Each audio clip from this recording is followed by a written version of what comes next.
Hello students, आज अभी तक हमने जो पढ़ा है लास्ट टॉपिक तक इंटीग्रेशन के हमने 2-3 मेथड्स देखे हैं। पहला मेथड था हमारा इंटीग्रेशन बाय सब्स्टिट्यूशन इंटीग्रेशन। दूसरा मेथड जो हमने कल देखा था बाय पार्ट्स देखा था।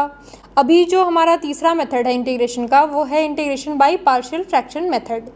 तो पार्शियल फ्रैक्शन इससे पहले भी पिछले सेमेस्टर में जब आपने पार्शियल फ्रैक्शन पढ़ा था तो मैंने उसमें पार्शियल फ्रैक्शन का तरीका आपको बताया था कि पार्शियल फ्रैक्शन करते कैसे हैं और उसकी ज़रूरत क्यों पड़ती है। क्योंकि एक बड़ा सा कॉम्प्लेक्स डिनोमिनेटर हमारे पास है, न्यूमरेटर में अगर ऐसा कोई फंक्शन हमारे पास है जिसका पावर काफ़ी बड़ा हो तो फिर उस पावर को रिड्यूस करने के लिए हम पार्शियल फ्रैक्शन का यूज़ करते हैं।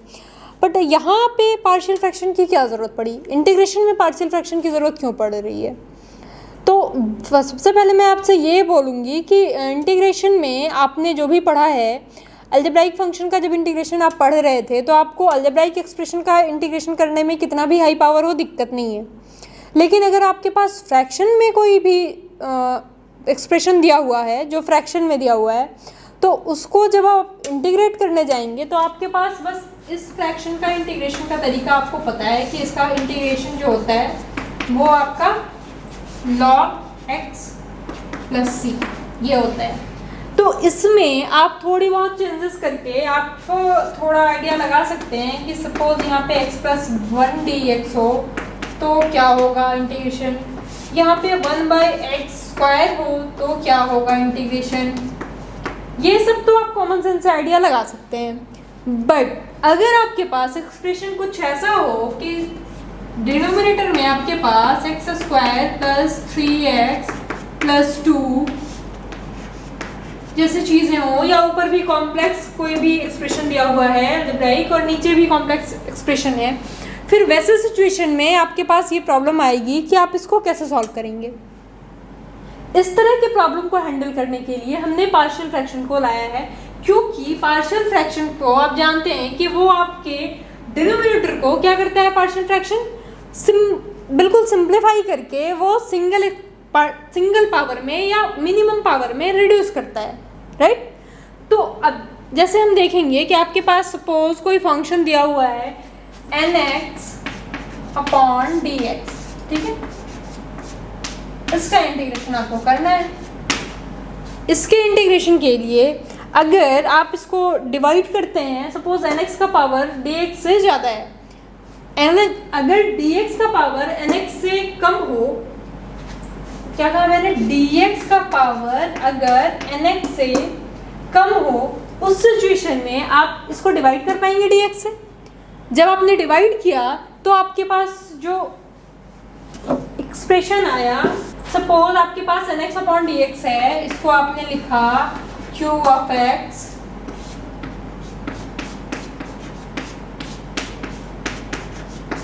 जहां आपकी dx की डिग्री nx से कम होगी।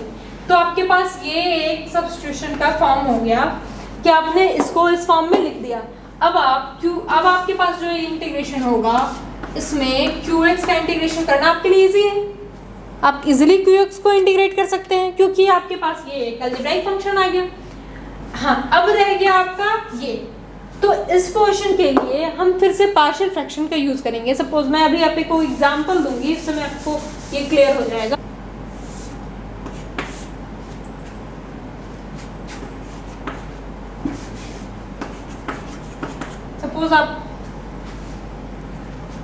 सपोज आपके पास एक क्वेश्चन है,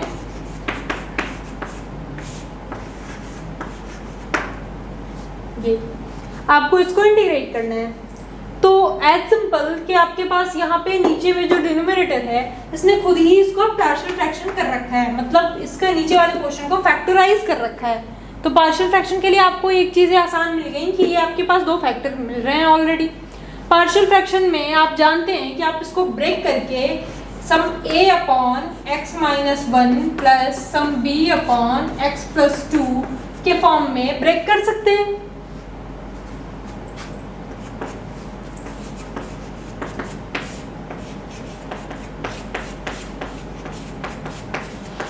पार्शियल फ्रैक्शन मेथड से जो इंटीग्रेशन हम करते हैं, जिसमें पार्शियल फ्रैक्शन आपको ऑलरेडी पता है, आपको बस अब पार्शियल फ्रैक्शन के बाद इंटीग्रेशन की टेक्निक्स यूज़ करनी है, बस वही सीखना है।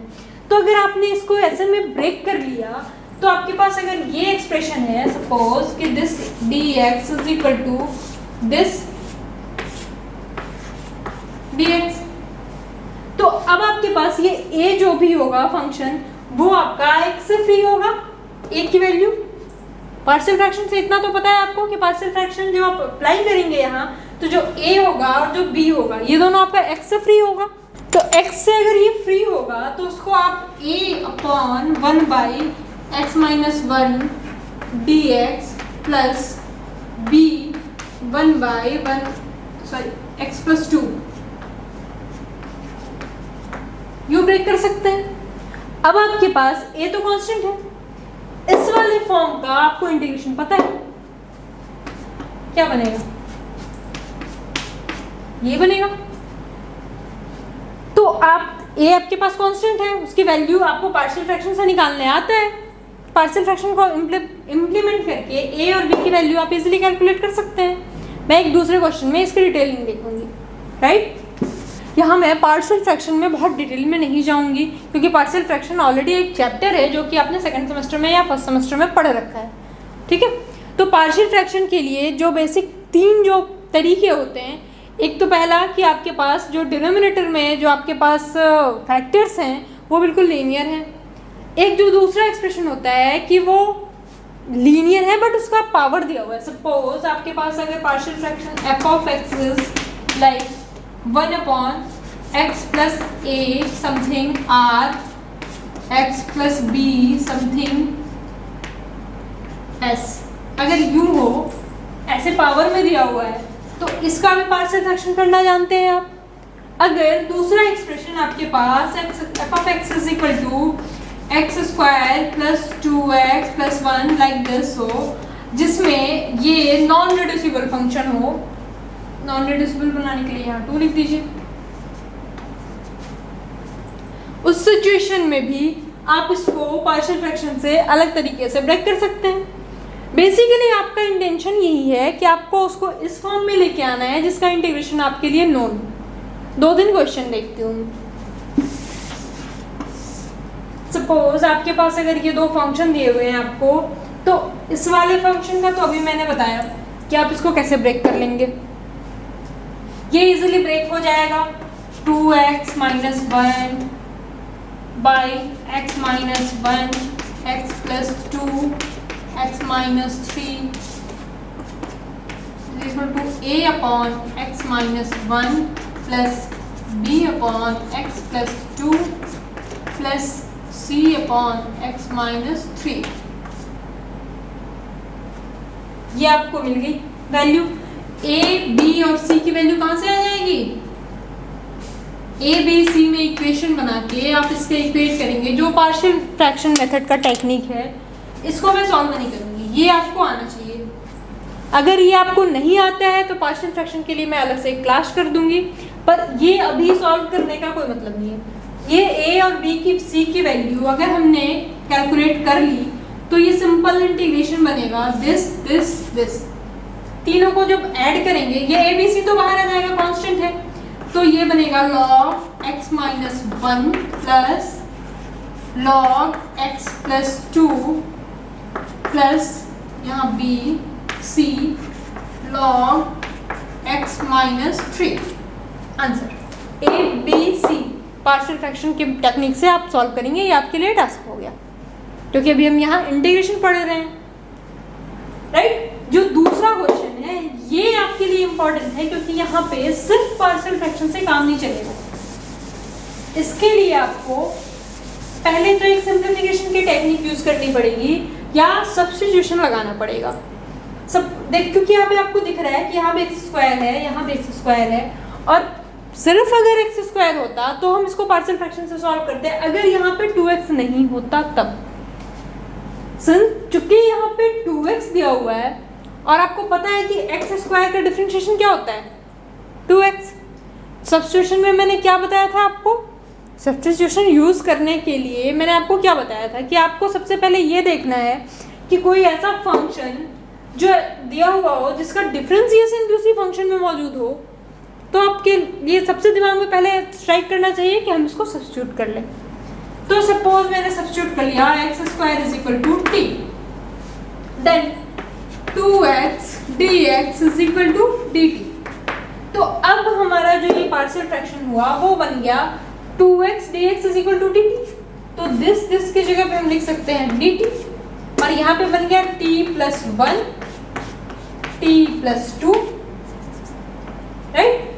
तो अब ये t+1 t+2 अब ये बिल्कुल सिंपल फॉर्म में आ गया, जस्ट लाइक अभी हमने जो पहले किया था। इसको कैसे ब्रेक कर सकते हैं, 1/t+1, तो something a/t+1 plus b/t+2, right.